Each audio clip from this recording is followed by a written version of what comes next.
opening bell of the NFL Stock Exchange podcast. I'm Trevor Sikkema. That is Connor Rogers joining you for a post-Senior Bowl mock draft. Oh, it's SEO's favorite few words of the NFL draft calendar. Man, this is going to be a lot of fun. Look, guys, full transparency. We did not have a second Senior Bowl show. Travel for your boy specifically ended up being a nightmare. So please do not flood Connor's DMs with why there wasn't an episode. Put it on me. I'll take it. Travel was not my friend at the end of the weekend, and so we had to postpone it a little bit here, but we will get some of our Senior Bowl thoughts here in mock draft format. But Connor, I didn't want you to have to take the extra blame. What a guy. It's going on me. But how are you doing today? What a guy. I'm good because getting home worked out. Going there was tough. If we missed any shows going there, I would have put it on me. I got stuck in Atlanta for 13 hours. Getting home, it was a little bit of a nail biter. My flight out of Mobile left late, and my connecting flight was looking okay. Mm-hmm. And then you forget how long those Mobile planes are small. So you have to check your bag in at like the front, and then they unload it first. Right. But it took a little while to unload because it was pouring rain. So everything went slower. And I had to go, and if you've ever been in Atlanta airport, it's massive. Atlanta's kind of tough. I had to go one side all the way to the other. Dude, I made my connection boarding with maybe 3 to 4 minutes left. So I made it. I made it home late Thursday, but I know you had some problems Friday. So the good news is you and I are comfortable now until Indy. And Indy's a little bit more of a very structured in and out. At least straightforward. You can actually get a direct flight into Indy. Yeah, there's like 80 flights a day out of Newark to Indy. So right. I think we're through the crazy schedule. Thank you, everyone, for sticking with us. And we have a fun week ahead for you because we're back into position rankings. We are in the mock draft mold today, another mock draft Monday. I mean, after the Senior Bowl is really just like full jetpack fuel into the draft season. Yeah, no, I'm excited to get this mock going. We can kick it off right now. Connor, on the PFF mock that I did a couple of days ago, I picked for the evens. So if you don't mind, I try to be a good host. I try to give you number one all the time, but I don't want it. Okay, you just want it. All right. I don't want to pick for the Jets today. I don't want to pick for the Jets today. I don't want the number one pick. I'm looking at these even teams with envy. It's time for me to pick for the evens. I'm not going to pick Paris Johnson Jr. for the Jets. I like it. I'm not going to do it. I was doing radio. I might do it, but I'm not going to do it. They asked me, they're like, it was Rick Campbell on Sirius. He's awesome. He's super into the draft. And he's like, what do you think of Skoronski? I have Skoronski to the Jets. And I was like, Rick, if Skoronski gets there at 13, that's a no-brainer. It's a no-brainer. So we're going to spice it up today. I know you're going to spice it up today for the Jets, and I'll do that for some of the evens as well to make this a little different than all the chalk mocks that you've seen, that we've evaluated. It'll be a good time. Obviously, as you guys could probably tell from a lot of the Senior Bowl recaps that both Connor and I have been doing, and your favorite draft analyst, whoever it is, they were down in Mobile, Alabama. That's us. You know, of course. Not many of the other ones are, 6'4", 240. So you got an inch and a pound from 10 pounds from each of us. So look, you kind of felt that the Senior Bowl group wasn't going to change too much in the top 15, top 20. Yeah. Although maybe I might get one of those guys in the top 20. We will see. If we don't, I'll at least tell you who I was thinking about potentially getting in the top 20.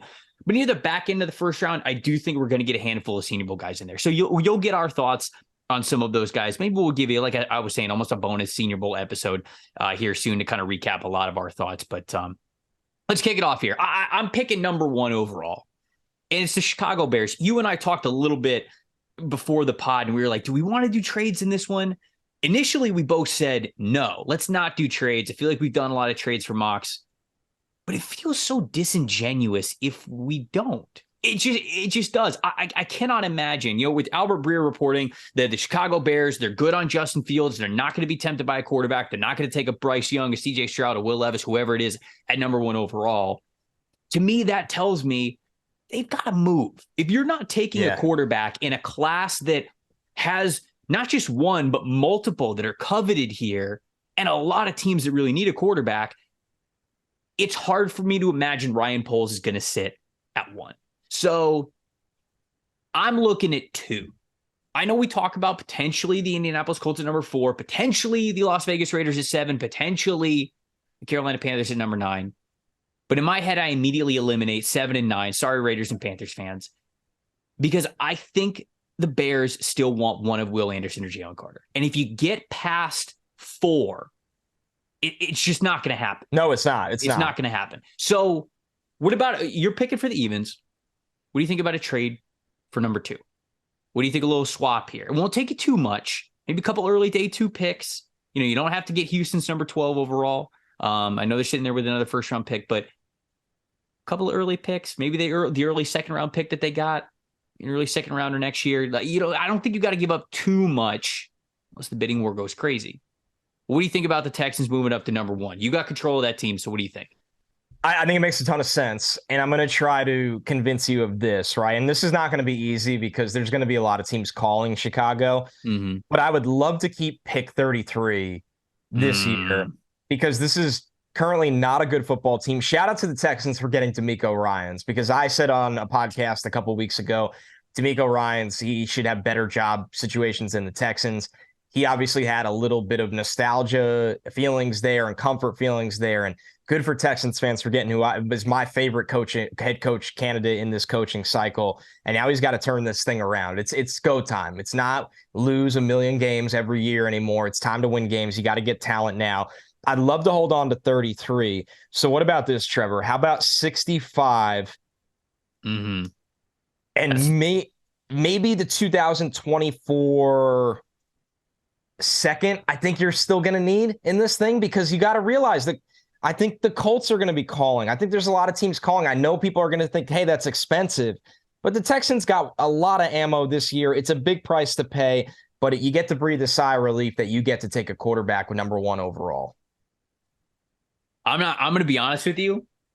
If you're not giving me 33, and look, it's so funny because I feel like we try to avoid this every time we do a mock draft. We try to avoid the detail of trades because trade details are so all over the place, and that's all anybody's going to talk about from this mock. But if we're having the conversation, baby, we're having the conversation. So if you're not going to give me 33 because it's early and you still want to hit on this draft class, I'm going to need a first next year.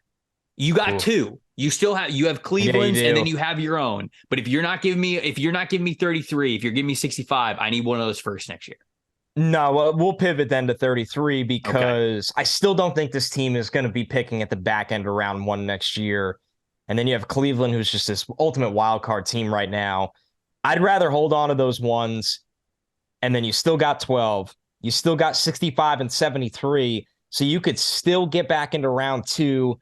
I'd rather trade 33 and just call it a day, nothing else, and keep the rest of my lotto tickets. All right, let's do it. Okay. All right, so 33 maybe something 2. in 2024 would be involved, maybe some sort of a pick swap. Possibly. But that's probably where we're starting there. Okay. So a swap of 2 and 1 for pick 33, and we will force that trade. Of course. Yeah. We're not letting the computer get in the way of destiny here. So number 1, that means that you do pick number 1 because you're the Texans. I won't take that away from you. Who are we going with at number 1 for Houston? So I'm going to take Bryce Young here. I'm going to take somebody that, listen, man, DeMeco Ryans with that Alabama background, he's going to know everything there is to know about Bryce Young. I think there's going to be a good connection here. I think Bryce Young's the best quarterback in this draft. I think he's accurate. I think he's smart. He's got enough athleticism.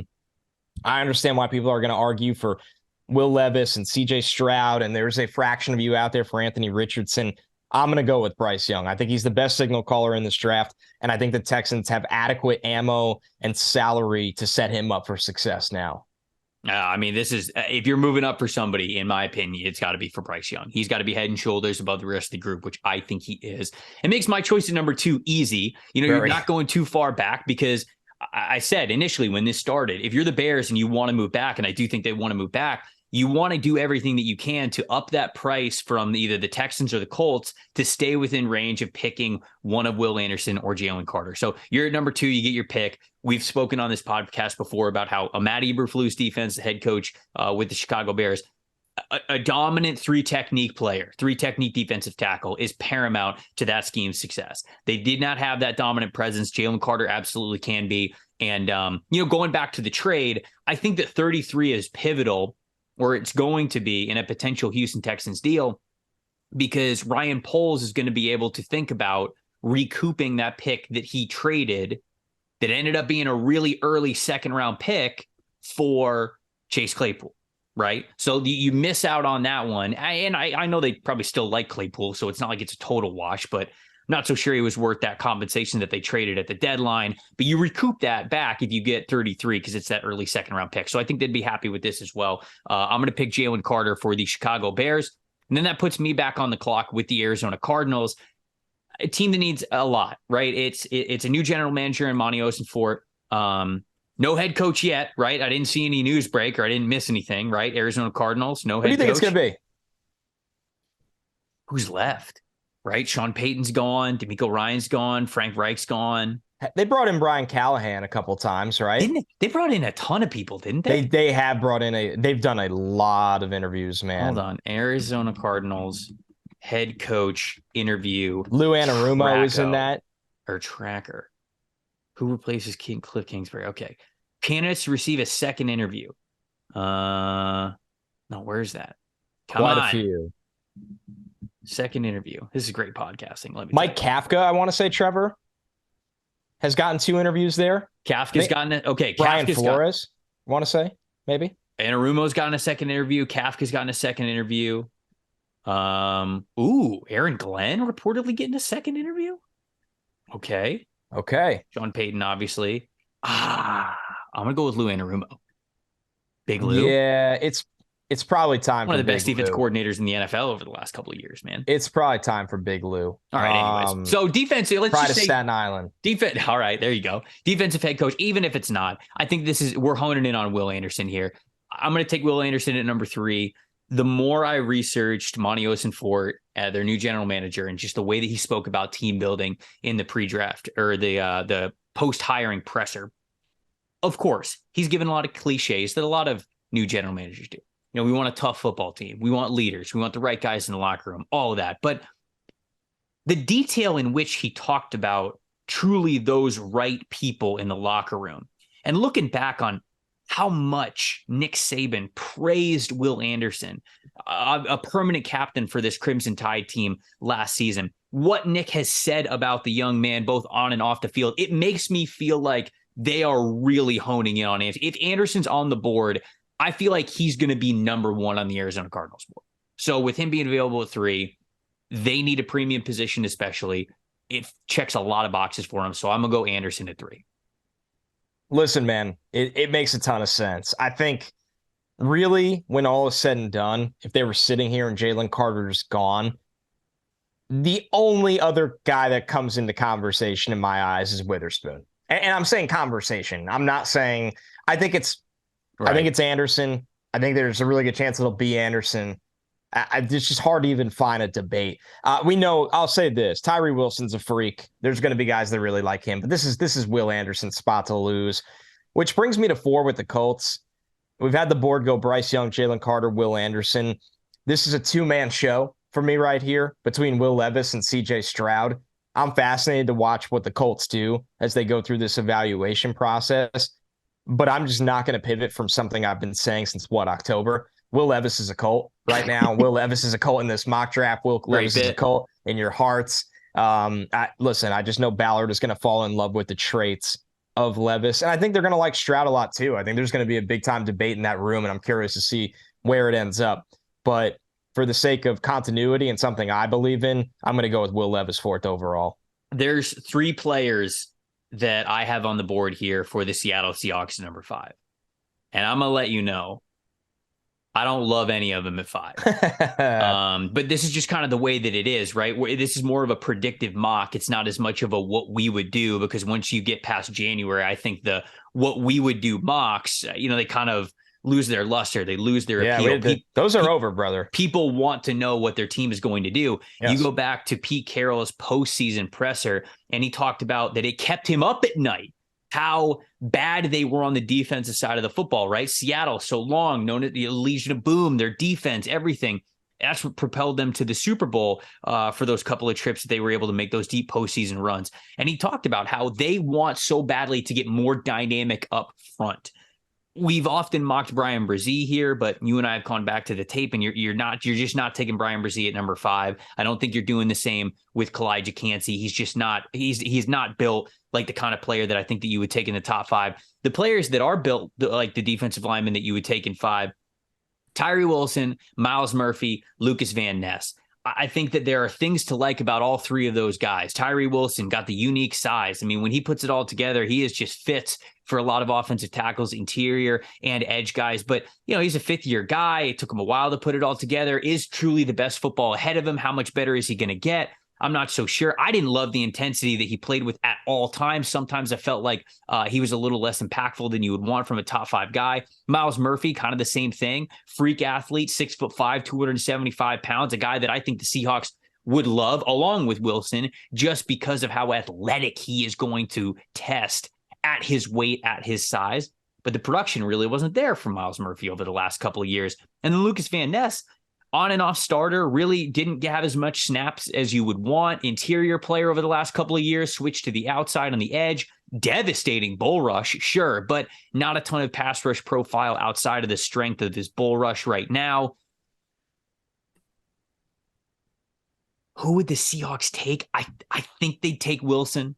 I mean, until I hear otherwise, I think the combine and learning maybe what Seattle people have heard that they might be leaning, maybe that will change my answer down the road. But to this point, just the massive, unique build of Tyree Wilson and how well he might test athletically, I feel like is right up Seattle's alley. So I will go Tyree Wilson. I'm a little hesitant about all of these guys as top 5 picks, but look, we say it all the time. The class is the class. You can't take players who aren't in this draft pool. You've got to take the ones that are right there in front of you. And so maybe, yes, it is a little bit rich, but maybe it's not for this group. So I'll just go with Tyree Wilson at number 5 for the Seahawks. So what I would have done, it's right there. That matches everything they like in a player, everything they're willing to risk in a player.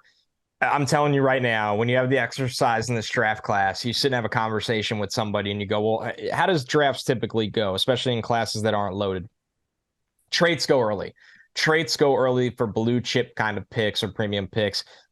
Tyree Wilson is loaded up with traits. And my next guy for the Lions at 6, in my opinion, has good traits, but he's actually a tape player. And I think he's going to test fine. He's not over 6 feet tall. He's not 190 pounds, but he's got a rare mentality. He fits a position of need. I think he has pretty special coverage skills and is a force of a tackler, and that's Devon Witherspoon out of Illinois. There we go. CB1, baby. He's the best corner in this draft. He's a really talented dude. He has confidence. He's going to come in with charisma to that defense and give them, kind of this attitude on the back end. I think they got a lot of attitude up front already, but they need somebody on the back end that's going to talk that talk, walk the walk. I think Witherspoon is the perfect fit for the mold of this Lions culture that they've built over there. And I know Lions fans are already a big fan of Witherspoon. It's really cool to see. They're all over the corners in this draft. Man, he makes so much sense for them at 6. And when you really go through the rest of the options, sure, Gonzalez could be in this mix if you want to stay with corner. But when I really get down to it here, this is the one I just keep coming back to for them. Yeah, I think it's a fantastic pick. Obviously, that I love Devon Witherspoon. I know that you do as well. It feels like this is where it starts for him. I don't know if he's going to go higher than, like you said, the Arizona Cardinals. Maybe he'd be on the board at number 3, but yeah, conversation, but I don't think it's a long conversation. I really don't. But for a team that needs a corner, and the Lions definitely do. It's one of their biggest wins. I think that's where they're going to lean, and I would love for him to be right there. 7, Las Vegas Raiders. Yeah, it gets kind of interesting, right? Does get kind of interesting. Devontae Adams recently quote tweeted a tweet that asked, which neighborhood is Aaron Rodgers going to move to in Las Vegas? Devontae Adams quote tweeted and he said, mine. Simple enough. So we do love someone who stirs the pot that way, but with Tom Brady retiring, God, hurts.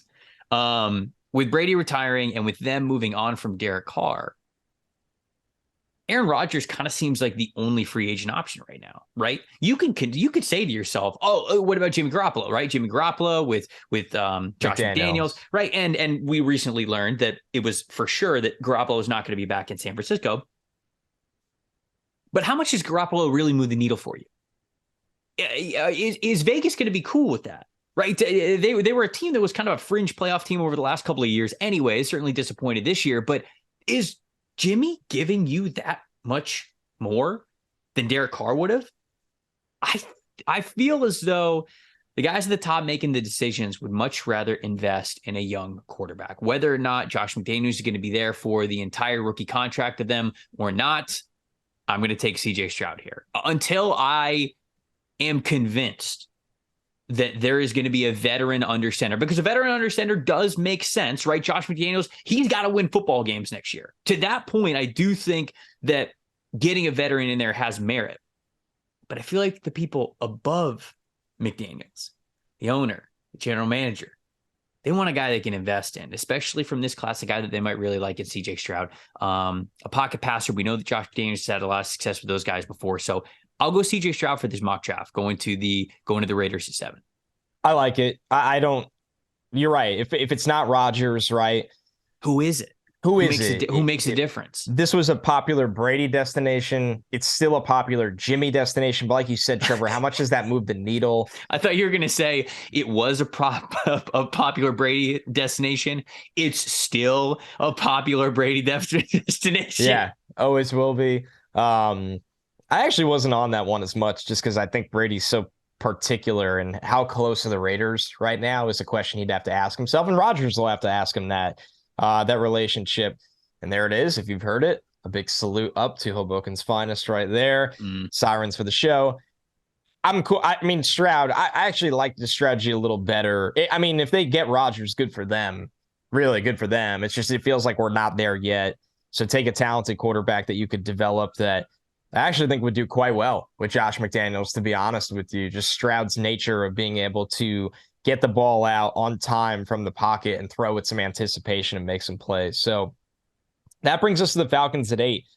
And this got kind of crazy fast, right? The top 3 quarterbacks are gone. In my opinion, 4 of the blue chip defenders, and I don't know if I include Tyree Wilson in terms of talent with Carter, Anderson, and Witherspoon, but he's loaded with traits where he's going to go and would have been an option for the Falcons. Everybody kind of looks at edge pass rush for this team, and I think that's absolutely justified when you look at what they need up front. But I'm going to be honest with you, Trevor, and we say it all the time. When Jared Verse went back to school, this pick got a little bit more grim for the Falcons. Sure. Miles Murphy has traits, but not production. I don't really love him here at 8. Same could be said for a guy like Lucas Van Ness, a popular selection here. Traits over production. People might think this is crazy, but I'm going to take Christian Gonzalez with this pick right here. All right, let's do it. Corner. I mean, I know some people are like, we need other things more than corner. I get it. But at the end of the day, you don't want to get caught reaching for need in the top 10. There's not a pass rusher that I could sell you on here. There's not. Honestly, right. I think anything would be a reach, and I don't feel that way about Gonzalez. And AJ Terrell's a great player, but to have a great young corner tandem, I'll feel much more comfortable with this pick if the Falcons can go out and get pass rush help in free agency or the trade market. And I think this kind of signals that they need to do that, Trevor. So once again, judge this pick. I ask everybody, judge this pick in 2 months rather than instantly right now, and try to look at a different strategy than just reaching on whatever edge is available. I ask people to judge us not off our losses, of which we have so few. I don't remember what the other part of the line. I was going to keep going. Judge, what is it? Judge yourself our wins for what? I don't remember. I don't even remember what it is. You're asking the wrong cat. Feels like when we said DEFCON 5 or whatever, and then we just stopped midway because neither of us had any idea which one's the more. DEFCON 5 is the bad one. It is. DEFCON 1 is one is like a we're big chilling. You could put out the fire with a little mini kitchen extinguisher. Pina coladas on the beach. We're big chilling. Yeah, there we go. I've done a couple of mock drafts where I've actually given Brian Branch to the Atlanta Falcons at number 8, just because Branch is such a good football player. You know, in a draft that there's not a lot of sure things. Maybe the Falcons would really just want a sure thing, a hybrid safety nickel corner who is one of the most reliable players on Alabama's defense over the last 2 seasons. And so, I think Atlanta's got a ton of secondary needs. I've even had Brian Branch as a selection here. So I certainly don't hate the Christian Gonzalez switch up at all, especially versus the other pass rushers that there are to choose from with Verse not on the board. It's an easy pick here for Carolina. I don't have to spend a ton of time on it. Anthony Richardson still here. It feels like a very, very common pick. Where else are they going to go? No, what are they going to do? I really appreciate that you were just like, this is easy. Are you kidding me? This is really easy. I think this is easy because I don't think, and Anthony Richardson is good. I don't want that to get lost in the shuffle here. I think that he is a very talented quarterback. But I also don't think that Carolina has a choice. If Carolina can't move up higher than 9, they got to take whatever quarterback falls to them at 9. But I think that there's going to be one that does. And here it's Richardson, who I think gets a really great start with Frank Reich as his quarterback coach. And dude, I would love the Frank Reich Anthony Richardson connection. I think that's a fun one for him. Yeah. And look, it's also not out of the question that Carolina brings back Sam Darnold, signs some other veteran, very short-term stuff, 1 to 2 year deals, like a Mariota deal, right? Well, like what Mariota maybe got for the Falcons, where you go, hey, we're going to sign you. You're obviously going to start this year. It's going to be a great year for, maybe it's a prove it deal. Like maybe it's hey, we want to give you next year. We don't think Anthony's ready to play right away. This can be another year where maybe you put your best foot forward and you really cash in on free agency next year or something like that. So I do think that another veteran's going to be in the mix, but that doesn't deter you from taking a guy as talented as Anthony Richardson, who could be a future franchise quarterback for you at number 9. Absolutely. So the quarterbacks are gone in the top 10 right there. You have Anthony Richardson come off the board at 9. Boom. I don't think this is out of the realm of possibility, to be honest with you. I really, really don't. And that puts the Eagles at 10 in an interesting spot, right? Because the top 2 corners are gone. I would have liked corner for them. They fascinate me because they have one of the best offensive lines in football. And you're always wondering, maybe the best line, when do they start to replenish that system? And I know they took Cam Jurgens last year. And, Kelsey was a part of scouting him and they expect Cam to eventually take over there. But then you wonder about Lane Johnson, he's an incredible talent and tough guy that is always playing through something. I'm just having the conversation, Trevor. I'm not going to do it on this show, but when did they think about taking another tackle and going the same route where it's like this guy's in the pipeline because we want to continue having the best offensive line in football? So something to think about there. And then you look at them trying to get younger on the defensive line as well. We talked a lot about Mel taking Kalijah Cansey for them. I thought that was really interesting. You look at what's available. Miles Murphy has traits. Lucas Van Ness has traits. I will take Van Ness here. I think that he's somebody that the Eagles can afford to take that home run swing on and look at him and go, we know we haven't seen him with the bulk of the snaps yet.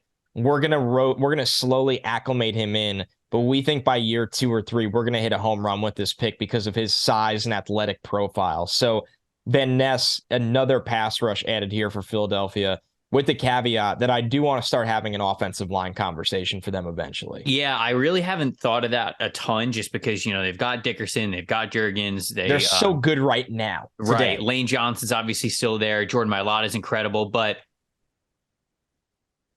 right guard could be an issue for them. Yeah, Skoronski crossed my mind here. Sumalo is gone. He's a free agent.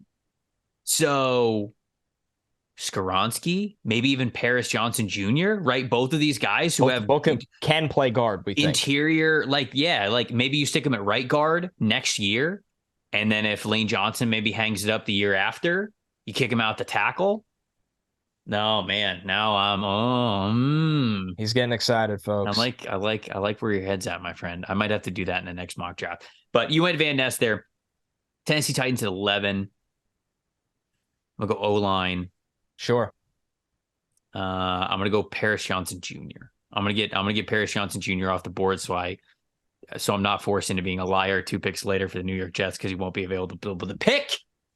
See how that goes? I'm saving me from me, but I think that the Titans need they need an offensive tackle no matter what. I think Lucas Van Ness would also be somebody that they love. I think they've got to get better and stronger on the defensive line, just both trenches. I think this is a team with needs in a lot of places. Certainly wide receivers on the board for them too. You can't just have Treylon Burks out there. You got to continue to invest in the receiver room. But it doesn't matter until you really fix the offensive line. The offensive line's got to be a lot better. We mentioned the inside-out versatility of Paris Johnson, how well he got graded out as a right guard 2 years ago, and how well he graded out as a left tackle this year. So ton of versatility to his game. Just one of the best offensive tackles in this class, no doubt about it. And we got him as OT1 off the board here to the Titans at 11. I think there's a very good chance that he's the first offensive lineman taken. I think Skoronski's lack of length is going to be scrutinized throughout the process during the combine. Yeah, probably. I would prep people for that. And once again, when we say things like that on the show, it does not mean that he's moving down our board. But these shows, the mock draft shows, are us trying to translate to our audience where the NFL is thinking. The ranking shows are us translating to the audience what we are thinking. Right. And right. It's a very interesting fine line to balance. So the Texans at 12, they traded up to number 1 and they got Bryce Young. Good move, in my opinion. Good move. They have one of the best tackles in football in Laramie Tunsil. They actually have some promise on this line. I thought Titus Howard did some good things. He was better this year. They even put him at guard for a couple of games when Kenyon Green got hurt, and like he was good at guard. He was way better this year. I think it's too early for John Michael Schmitz, obviously, which is why I so desperately wanted to hold on to 33. Thanks, Trevor. Thanks. Look, I couldn't let my Bears fans down. I couldn't let my diehard Bears fans down. There is a part of me here, and I know I've told this story on the pod a lot, that Skoronski was a big center recruit coming out. Do you just follow the path of taking the best offensive lineman available, and you go, maybe Skoronski will play center for us, maybe he'll play guard? I like this idea, man. One time I had Skoronski mocked. Can you talk me into it? Yeah, I mean, I had Skoronski mocked to them at number 12 one time because of what you said. Like, Howard played better as an overall offensive lineman this year. And if you take Howard and you kick him into, like, let's say he plays right guard, you put Peter Skoronski or maybe Paris Johnson Jr. or whoever it is at right tackle, then all of a sudden, like, I'm doing it. Either you're signing a good center, maybe you don't have to give up 33, maybe you're drafting a John Michael Schmitz, and then the offensive line, boom. Tunsil, Green, John Michael Schmitz, Howard, Peter Skoronski, like that's what you want. That's then a damn good offensive line. So I'm doing it. You easily talk me into that. Protect Bryce Young, build the run game for Dameon Pierce. Let's not have Dameon Pierce breaking 7 tackles before the line of scrimmage.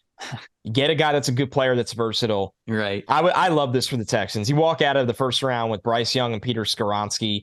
You still got a ton of capital the next 2 years. Yeah, that one was actually much easier to convince myself of than I expected.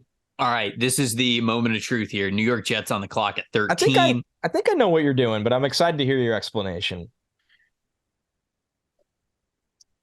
Maybe not. I mean, like there's a couple of different good options. I'm weighing these different options. Let me make sure I refresh myself with the Jets depth chart. Make sure I got the right picture here. How long is Corey Davis on the team? For 4 more weeks. Okay. All right. So Corey Davis, Elijah Moore doesn't like being there. No, that's not true. They got a new offensive coordinator. He's probably chilling. Yeah, he'll get along. Hackett gets along with everybody. If there's some kind of selling point of that hire. Okay. All right. Is McGovern out of there? He's a free agent, and my gut feeling is that he walks. Okay. All right. That brain is spinning, folks. I think I got to go Broderick Jones. That's what was my guess. I think I know what you're going to do. Jones. Yeah, because Broderick Jones. I love Broderick Jones. Played left tackle this past year at Georgia. He's only a 1-year starter, but he's young. He's strong. I mean, he looks the part, man. He's an athletic offensive tackle. And he's still figuring it out, right? I think there's some inconsistencies to his game. But he, to me, can be somebody that maybe you could groom as a right tackle if Mekhi Becton comes back. And if not, maybe you switch him over to his more natural left tackle. I do still think he gives you that versatility there, especially for how young he is and how young he's going to be coming into this draft class. So I'll go Broderick. The offensive line is just the biggest need that they've got to address, especially at tackle. So we're going Broderick Jones at 13. 3 offensive tackles off the board. Boom, boom, boom. We're done.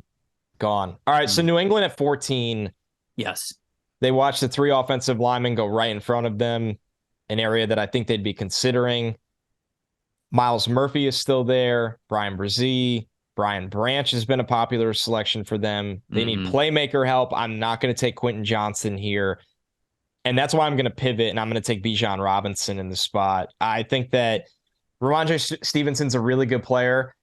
I don't think he ages well in the NFL. He's a guy that, with his style of play, can get beat up. And let me say this. You can play Ramondre Stevenson and Bijan Robinson on the field together. That's how talented Bijan Robinson is. If you're a New England fan, think of this kind of how San Francisco has been able to use another running back with Christian McCaffrey. And New England needs talent that scares you offensively. Yeah. There's really, honestly, there's one skill guy in this class that right away scares you. I like Michael Mayer. I like Jackson Smith and Jigba. I like Jahmyr Gibbs. I think those guys are going to be really good NFL players. They don't scare me from week one. Bijan Robinson is a threat the second he steps on the field. So New England here takes a running back top 15. Sue me. Come after me. I don't care. I think he's one of the best players in this draft. And I think that's exactly what New England needs on offense. Well, we know the New England's draft board is going to be like 13 total players, and Bijan's going to be one of them. So I think that this is not out of the realm of possibility. It's not. I don't know what's their back history. Patriots draft history with Belichick. No, just with halfbacks. Pierre Strong in the 4th round, Kevin Harris in the 6th round, Ramondre Stevenson in the 4th round. Damian Harris in the 3rd round, Sony Michel 1st round, 31st overall. There you go. And then James White 4th round. So they typically draft running backs later, but I feel like that's the case with most teams. Oh, Shane Vereen 2nd round, 2011.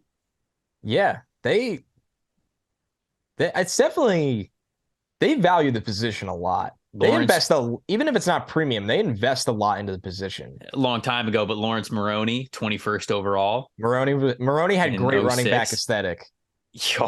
Big, long hair. Yeah, he did. Ran hard.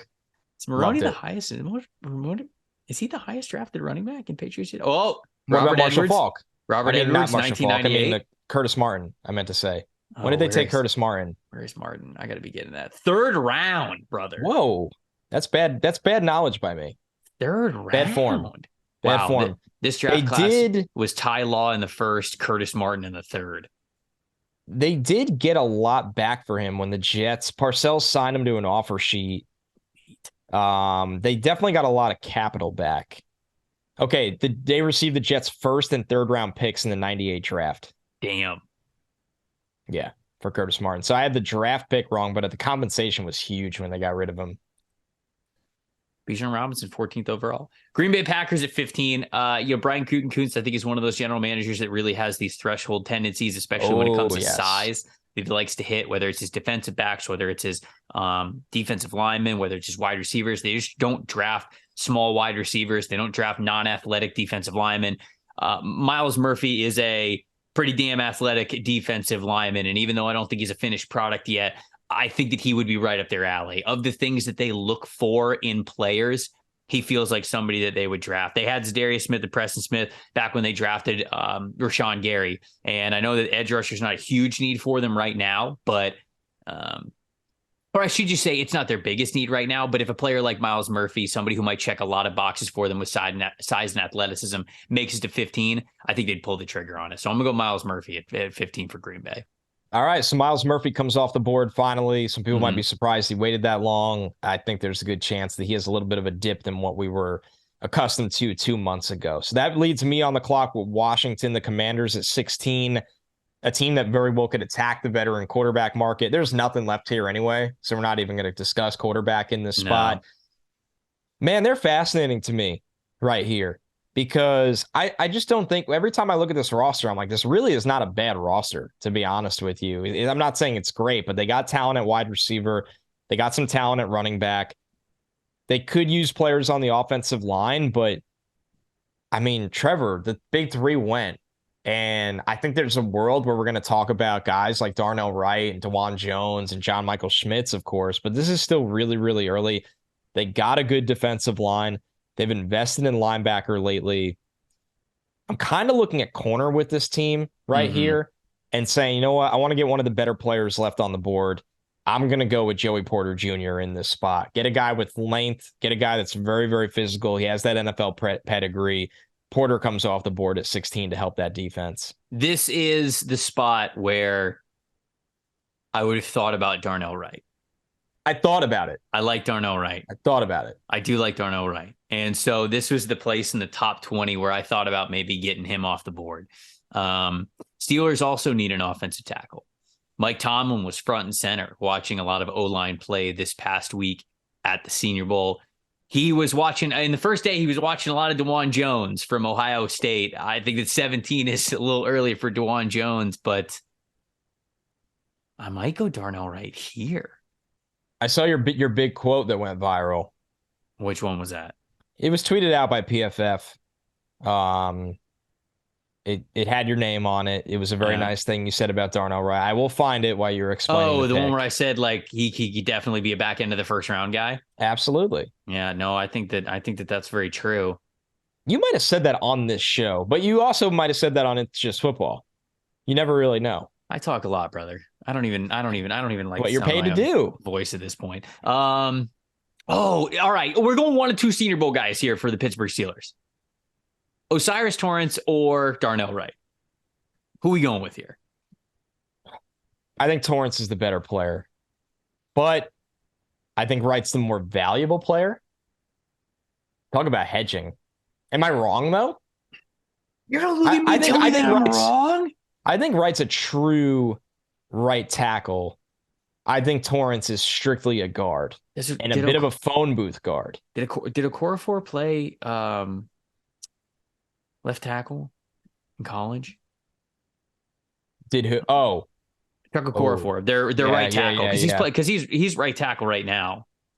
Good question. You're trying to kick him. You're trying to kick his ass over already? No, I don't want to say like kick his ass over, but you know.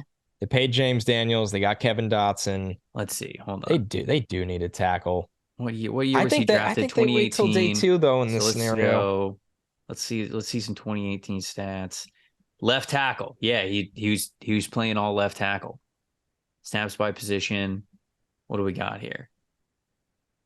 No, I don't want to lie. Give me the detailed stats. Left tackle the whole time. He can do it, brother. We can do it. I'm taking Darnell Wright. Darnell Wright comes off the board. This is probably the earliest I've seen him come off the board. That is why this is the post-Senior Bowl mock draft. Darnell Wright gets the big bump at 17. Comes off the board to the Pittsburgh Steelers. I think they're looking in the trenches, whether that's for a big defensive end or a big tackle. We will see. The Lions at 18, they got Witherspoon in the top 10. You got to feel good about getting one of the best players in the entire draft. They did indeed. Now the world is kind of theirs. Am I an animal if I take Brian Branch here and just say, you know what?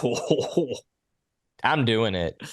I think that football players. I think they can get another D tackle on day 2 of this draft. The way our board fell here, I don't think Ben Johnson values tight end enough to take Michael Mayer here. I think he just wants all those great wide receivers on the field together. This board fell apart really quickly. This is a spot where O'Cyrus Torrence can go. Mm-hmm. They will have a guard spot that's potentially open. But I'm going to take Brian Branch, who's probably a top 15 player in this class, and they just walk out of day 1 and go, yeah, y'all laughed at our secondary the entire year. We'll try this. Never try again. This now. Never try again. This. Yeah, never again. Like the Alamo, right? Like the Alamo. Never again. Sure. You ever go to the Alamo down in San Antonio? Yeah. It's like a doorknob left. I was really like I was really young when I went. Okay. I must have been like 13, 14 maybe when I went to the Alamo. So I don't remember it a ton. It's just a door, pretty much. They shot up the rest of it. Okay, well, that's why we never forget, dude. That's why we never forget. So like doorways are a great symbol. You know, they're a great symbol for life, you know? Yeah, sometimes they close, sometimes they open. You know, you got to walk through to get to the other side. No walking through the Lions secondary anymore. Brian Branch and Witherspoon. Indeed. Sign me up. Oh, wow. That was beautiful. Aaron Glennon's like, I'm not leaving. Wolf of Wall Street. I'm not leaving. Buccaneers at 19. We got a lot of good defensive linemen on the board here. I'm not taking a quarterback. Shut up. Everybody shut up. Oh, you don't want Tanner McKee at 19 to compete with Kyle Trask? Yeah, compete. Nolan Smith's on the board. I think that he could be an option for them. Joe Tryon-Shoyinka still needs Yeah, to take take the another next pass step, rusher that has no plan. Okay, shut I'm up. just kidding. I'm just kidding. I'm now just you kidding. shut up. Trevor's turning off all noises around him at this point. Ooh, what about this? Follow me here. Okay. Vita Vea at the nose. I know what you're doing, you maniac. Go ahead. Kalijah Cansey. Hell yeah. Do it. Send it. 3. Send it. I'm doing it. Kalijah Cansey at 19. The dream. Yeah, do it. The dream. That's awesome. The dream. That's awesome. You want pass rush? We'll try this. right. I like it. I like it. Yeah. All right. So that brings us to Seattle, who took Tyree Wilson 5th overall when Trevor was in that slot. You're welcome. Yeah, I like that Trevor has been like low man on Tyree, and then he gets put in the spot where he like basically has to take him on the mock draft. It's really good stuff. It's the worst. It's the worst. That is the worst. His job is prison. Yeah, it can be. It absolutely can be. All right, so the Seahawks are on at 20. Amazing draft last year. I think Geno's back. Still story to be written. I think Geno's back. Mm-hmm. This gets a little tricky for me, honestly, with Seattle. Was that a little Natasha Bedingfield right there? The rest is still unwritten. Is that what you're going for there? I didn't know. I don't know what that is, but sure. Oh, God. Listen to this guy. I really don't. I have to Google Natasha Bedingfield. British singer-songwriter. You know this. You know She's this 41. Song. You know this song. I see she did Pocket Full of Sunshine. I don't know. It has to be played, and then the YouTube video would get deleted from the internet for copyright. So sorry, everybody. I promise I'll go listen to Unwritten from 2004. Come on, brother. I wasn't going to help you out with it. I wasn't going to help you out with it. Boy, sometimes this pea brain needs a little help. The second you start to hear this song, you're going to be. I'm sure. Oh, yeah, this is a banger. I'm going to get shredded in the comments for not. Oh yeah, you are. We can't. I welcome it. We can't play it on the pod. Copyright, but. Yeah, no, they will get our ass. They will. They will get our ass. So shout out to the FBI agents listening to the pod. Yeah, all you sickos, the duelist draft fans and FBI agents. Man, this thing got ugly quick. Looking at this board, I mean, it really did. Seattle's up at 20, and I'm like, what? What happened? They took Tyree. I'm not going back to the well on D-line. They have edges in the pipeline. I think Boye Mafe is going to figure it out. Mm-hmm. Yeah, I kind of stole Clancy from you, but I don't know. Yeah, that was nice. I don't know if he'd be. That was slick. I don't know if he'd be high on their board. Not taking Cam Smith here. They got Jamal Adams under contract for a ton of money. What about wide receiver? It's something I think about because the wide receiver 3 spot for them was so problematic this year. Mm-hmm. So then you're always worried about one Lockett or DK injury away from being in trouble. Right. And it's not going to be Quentin Johnston for me. They have the size at wide receiver with DK. Zay Flowers is a really good player, but I'd rather go Jackson Smith and Jigba. He's my favorite wide receiver in the draft. I think he pencils into their slot right away. Let Geno cook, get Geno back, let Geno get working off play action a little more. And then there's going to be a day when that Tyler Lockett 80-year contract extension runs out, and you're looking at a team that has DK and Jackson Smith and Jigba as the 1 and 2. So good call, Trevor. Let's pivot to just getting a good player in there, and that's to me what JSN is. What I'm here for. Well done. The Los Angeles Chargers. I almost call them the San Diego Chargers at number 21. Because the Dolphins forfeited their selection. Correct. If they don't have Gerald Everett, it's probably Michael Mayer.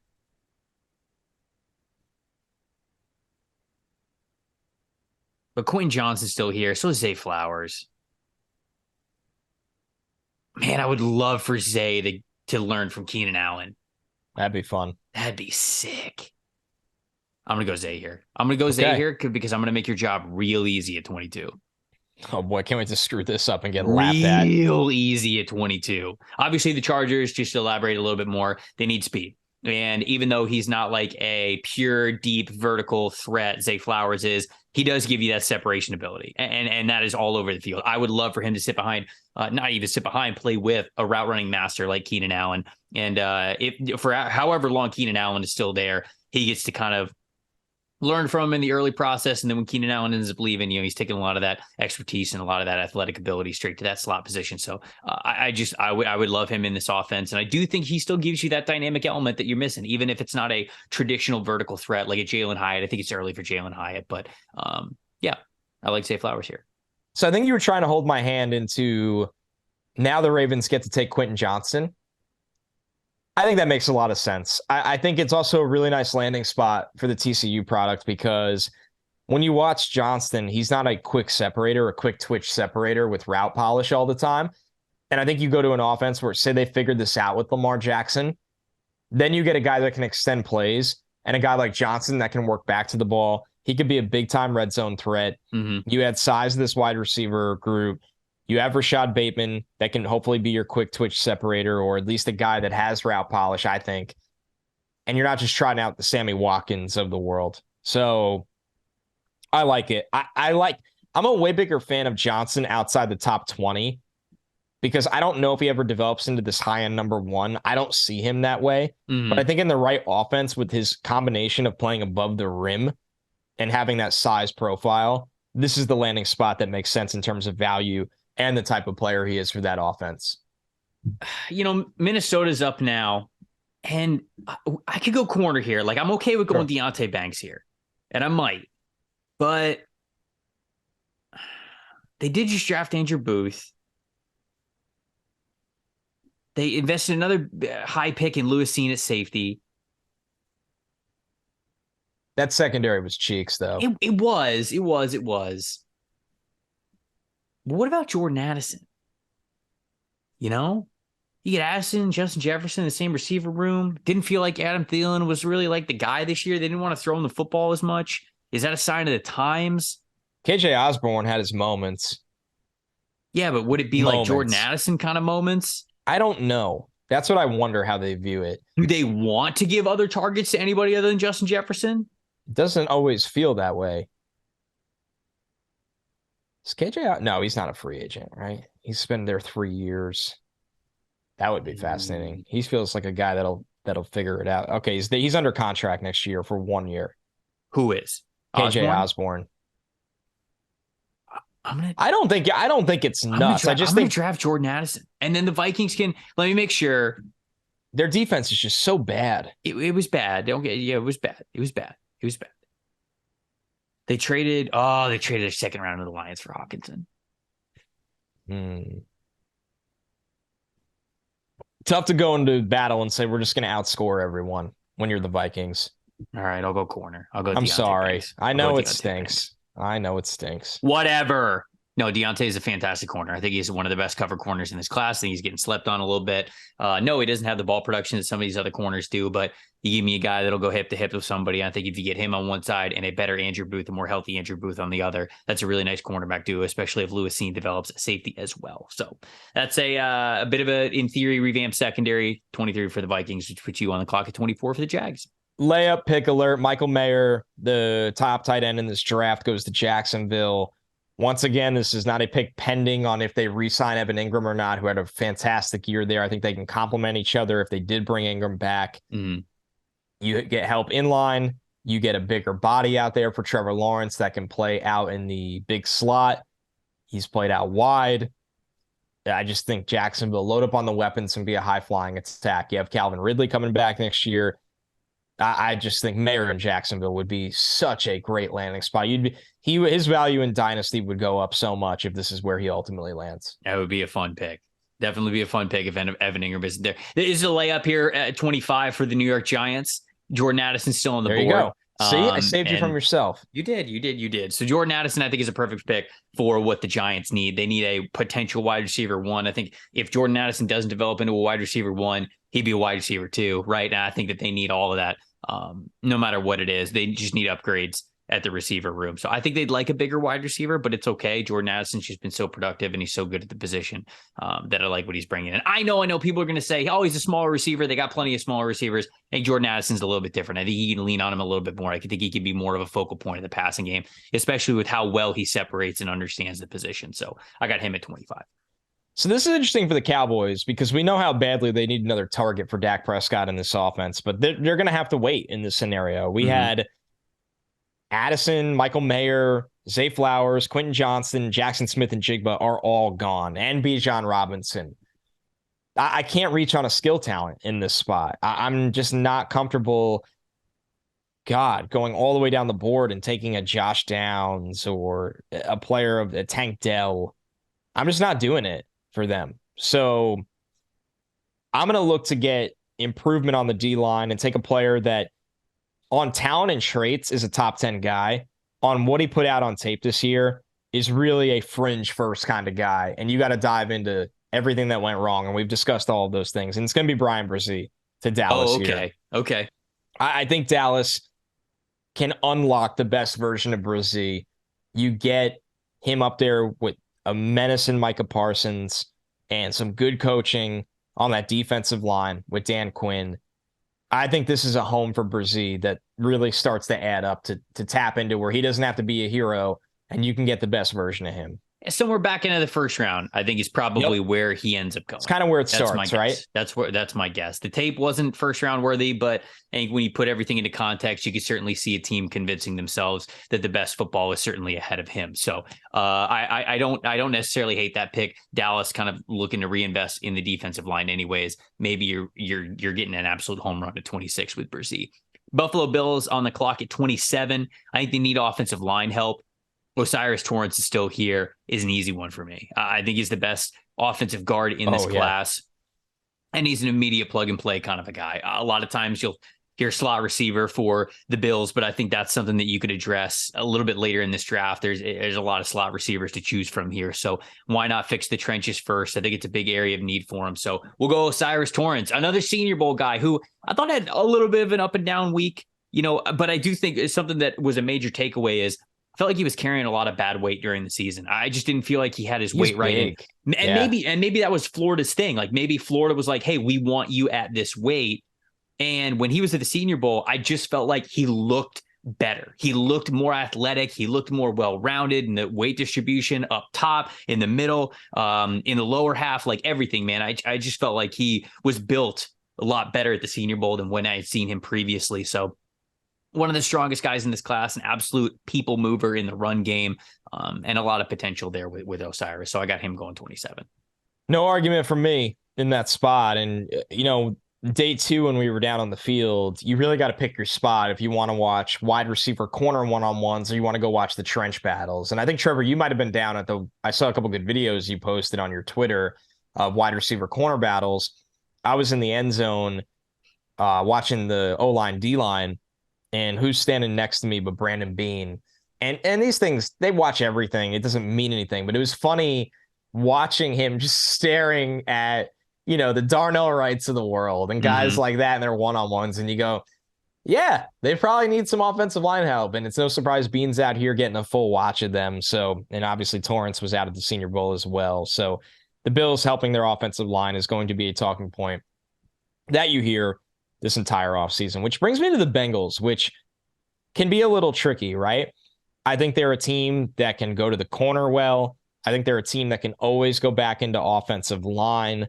I think a lot of different options are on the table. Here's the crazy one here, Trevor. Aren't both of their safeties who are very talented free agents? And I know they took Dax Hill last year, so they've kind of been bracing for this. I know Jesse Bates is, and I don't think Jesse Bates Von Bell is too. Oh, yeah, Von Bell is too. Yeah. Yep. Yeah, and Eli Apple. So even after taking Dax Hill, and they had Cam Taylor-Britt, and they have Mike Hilton, is this a situation where they look back to the secondary again? How do they view the future of Lyle Collins? I think in future drafts, we will get to offensive line to them once again, as we often do. But in this one right now, I'm going to look at a player like Antonio Johnson and say, hey, get somebody that's played the slot, that's played safety. You're probably losing at least one of Von Bell and Jesse Bates. Get a guy that can really bring some high-end traits to that secondary. So Antonio Johnson sneaks into the first round here to the Bengals. Okay. All right. And maybe they won't like that pick, Bengals fans. I know they are one of the more passionate fan bases of mock draft picks. And I would love to hear it. All respect. And I'd love to hear it. But the way this fell, I'm sure we'll have a conversation about Anton Harrison in the future for them. A lot of these different day two offensive linemen. But still, I'll go secondary because pre-free agency, that's where it's easy to have your eyes on.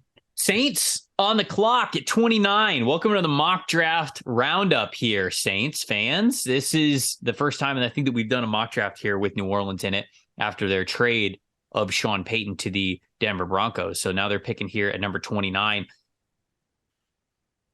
Nolan Smith still on the board, and I'm going to select Nolan Smith here.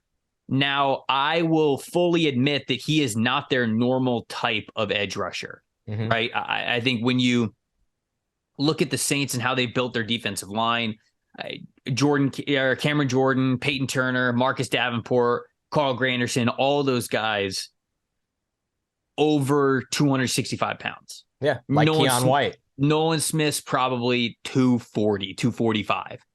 But he's such a solid player. He defends the run like somebody who's 15 pounds heavier. And I think that matters a ton and probably is a big selling point of why the Saints ultimately draft a lot of those bigger edge rushers, is they want you to be able to set the edge on the line of scrimmage and then get into your pass rush. But I do think Nolan Smith brings a speed element to pass rushing that they would not have. So if they would like to go the opposite direction, get a little bit more juice in there, I think Marcus Davenport is a free agent. That's probably the direction that I would go is a Nolan Smith if he makes it here. So we'll go Nolan Smith to the Saints 29. Saints fans, let us know what you think about that one. All righty. So that brings me to the Chiefs, who, I guess the way we're doing this, because the simulator is full transparency. I'm picking the Chiefs to win the Super Bowl. In this simulator, they have not won the Super Bowl. The Eagles have. So the Chiefs are on the clock at 30. I'm going to take Keon White. There. Good disclaimer there. Yeah, I got to get in front of it. Protect all sides. Senior Bowl guy. Let's go. Keon White off the board here. I think he's a bona fide first rounder. I think finding a home for him in this mock got a little weird at times as we got a little skill happy. Frank Clark, I know he's under contract 2023, but they're getting old on that edge side across from Karlaftis in the future. They got Dunlap, who's an older guy. They got Frank Clark. I think Keon has the potential to be a really, really good player. It might take a year, and the Chiefs can afford to take a guy with round one traits. He's got size. He's about 285. He's going to test really well. He's learning how to play with power. He's got really, really good edge pass rush ability, mixing up speed and power. So I think Keon White's too good to not go in the first round of our mock, and the Chiefs would be a great home for him. Personally, I don't think he gets here. I think he goes much early. Yeah, I don't think he gets to 30. With his size and how he tests, those guys just don't fall to 30. They just don't. So, but in this scenario, good for the Chiefs. They get Keon White. That's too rich for me. But again, this is not a what we would do mock draft. This is a what we're here in mock draft. And certainly there was a lot of praise for Keon White coming from the Senior Bowl. There were a lot of people that were really high on his potential and what he can be. And yeah, you turn on some Georgia Tech tape, and sure, I think the hand placement's inconsistent, but like the athletic ability, especially the power, the explosiveness that he has in his lower half, that shows up. And that shows up instantly for him. So 31, Philadelphia Eagles, last pick of this mock draft. You had then taken Lucas Van Ness, the edge rusher from Iowa at number 10. I'm going to get another guy who I think goes higher than this in the draft. I'm going to take Utah tight end Dalton Kincaid. My guy. I think that, what? I just said back on it? No, not at all. He's not my guy. He's tight end 3. He's tight end 3 for me. So why not take tight end 2? Well, it's a predictive mock. I think I'm hearing a lot more. I'm hearing a lot more hype for Dalton Kincaid than I am Darnell Washington. Listen, when you have the chance to take the much older, smaller, less athletic, worse conference tight end, you got to do it. You have to do it. Okay. Do not use my own exercise as a weapon. Why do I have to fight you for Darnell Washington every month? Summer. It was a Reed Gilbert. He was 2 for me. Kincaid. He's tight end 2 for me. I'm sick of this. It's a predictive mock. It's a predictive mock. Sick of this. I don't think Darnell Washington, all 6'7", 270 to him, needs me as his personal protector. But here I am. Once again, folks. Let him fight his own battles. Dalton Kincaid, good wide receiver. As much as Connor hates good football players, he's a good football player. We go. Came from a background where he wasn't recruited a lot because he was a run blocker out of high school. He's able to show his athletic potential, especially when he got to Utah. Really nice receiver over the last couple of years, and I think the NFL is going to like him a lot. He's probably the second best pure pass catcher at the tight end position in this class, maybe even the first above Michael Mayer. That's right, I said it. going 31 to the Philadelphia Eagles. So now they got Dallas Goedert and they got Dalton Kincaid. I mean, he'd be really good there. He'd be really good there. Don't say it. Don't say it. Do not say it. It would be bad. It would be bad for your boy's stock as a draft analyst. Dalton Kincaid goes to the Eagles. Everything works out great for him. Everybody laughs me out of the room. But I'll be back. Did you hate him? Did you hate him? No. I didn't think you hated him. I don't understand the first round. It's because he's good. He is good. A lot of good tight ends don't go in the first round. Connor, I don't know. Look, I don't know if you knew this. Am I about to get roasted? The draft is about drafting the good players. That's true. You know? This is true. Like when you think about it that way, you know? You know what? I didn't really look at it like that, but when you really sit back and do that, it actually adds up. Okay. All right. So that was our post-Senior Bowl mock draft. I'll recap it a little bit here for you. We had the Houston Texans trading up to number 1 overall, took Bryce Young. Chicago Bears at 2. They took Jalen Carter. Cardinals at 3, Will Anderson. Colts at 4, Will Levis. Tyree Wilson at 5 to the Seahawks. Javon Witherspoon to the Lions at 6.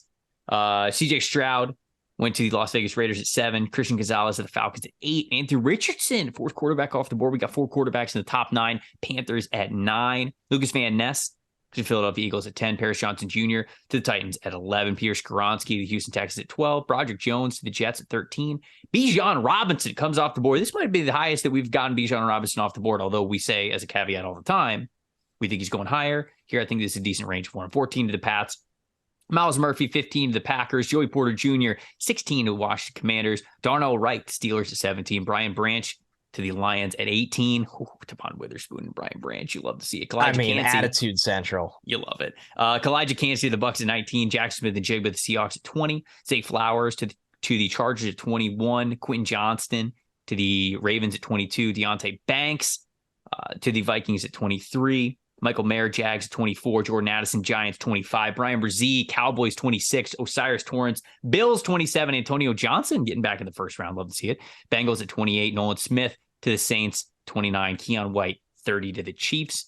And I had the Eagles selecting a good football player in Dalton Kincaid at number 31. How many Senior Bowl guys we getting in here? Keon White, Osiris Torrance, Darnell Wright, and was there one more? No. Maybe that was it. Zay Flowers. So. Zay Flowers, Shrine Bowl guy. Shout out. Would he be the first ever Shrine player drafted in the first round? No, not the first ever. I don't know. I guess I don't. I'm not a Shrine historian, so I don't know. We got to find a Shrine historian for the pod. Shrine game. I genuinely am curious. I'm not even being an ass. Like, who are the highest drafted players to come out of the Shrine game? It's all you. I'm so curious about this. All right, so, maybe not. I didn't realize how far back this goes. Yeah, Shrine's old, dude. Shrine been doing this. Okay, so Dick Butkus was a Shrine guy. He was drafted 3rd overall. There we go. I mean, that was 1965. Okay, I'm talking about since me and Trevor have been on planet Earth. Great year. Yeah, 65, one of my favorite years. Yeah, truly iconic year. Oh, man. I guess my framing of it should be, when was the last time a Shrine player was drafted in the first round? I don't know. Maybe the comments have the answers, because honestly, I'm about to go eat some ziti and meatballs. So I am not, it's a beautiful Sunday night. So he's out, brothers. I am not researching the last Shrine player to be drafted in the first round. Shout out to the historians that do. Yes. I would love to bring more for you guys. Trevor said he's not the Shrine historian. That's true. So, but I hope you all enjoed the mock draft. Hope you guys enjoyed it. Let us know how much you enjoyed it or didn't enjoy it in the YouTube comment section. If you're watching this bad boy on YouTube, smash like and subscribe. Smash like down below. If you're listening to this audio only, we would love to hear from you as well. At Tampa Bay Trey, at Connor J. Rogers on Twitter and Instagram as well. There's easy ways to hit us up. As always, we would just love to hear from you guys, what you think about prospects, where they were going, how high they're going in the mock, the perception of them. We'd also love to hear some Senior Bowl thoughts. Of course, we didn't give you that show at the end of the week, which which is my bad. Again, you put that all on me, but let us know in the comment section any thoughts that you had from Senior Bowl guys as well. We'll read them off. We'll probably get to them at some other point in the show. We'll probably do a Q&A at some point too. Maybe you guys can ask us a little bit about our voicemail thoughts. inbox must just be like beyond overflowed. Yeah, we'll check on it. We promise that we'll get to it. We'll be better. It's a little bit more organized now. I think now that we're past the month of January, we get into some pre-combine stuff, and it's gonna be a lot of fun. Connor, anything you got before we get out of here? No, I'm really fun because every week I'm really excited because every week's going. You to be are fun. really fun. I am actually a really, you're a fun really guy. Good, you know, I am genuinely a good time. Thank you, sir. But right now, man, I don't know what position group we're going to do. That's something you and I will discuss. We have plenty of interesting ones left. We have some fixing shows to do. Mm-hmm. We'll have free agency to react to in terms of how it impacts the draft. So, I mean, I feel like we say this all the time, but truly, like when February kicks in, this is when the best time of the year is for our show because we have 3 months of nonstop scenarios played out, and then it all accumulates into basically what is our Christmas of draft weekend. I have a position that I would like for us to do. Okay, I'll be ready. What do you want to do? Let's do wide receiver. Yeah, it's probably time. Let's make it happen. We've really kicked that can down the road, and I'll admit, let's get the wide receiver. There was a reason why. I wanted to see the receivers down in Mobile before doing it because I purposely didn't watch a lot of them. Like I think it's time. I don't want to. I kind of wanted to wait until after the combine, but I don't think we can wait that long. I think we'll do the full rankings after the combine. Sure, right. No, that's true. It's true. So like we'll do receivers twice because it's that group that you have to. Yeah. And somebody unfortunately will run a 4.7, and that's going to move them because that's the way this thing goes every year. And just being honest. Yeah. No, let's do wide receivers for Thursday. I think that'll be fun. We'll figure out what we're doing for Wednesday as well. Maybe we'll do some Senior Bowl recap stuff on Wednesday. But appreciate everybody watching the show, listening to the show. We love you guys. This is always you make this a ton of fun. And we do love you guys. We would love to hear from you as well. Make sure you guys comment wherever it is easiest for you guys to comment on the show. Appreciate it. I'm Trevor Sikkema. That is Connor Rogers. Thank you guys so much for listening to the NFL Stock Exchange podcast. We'll see you next time.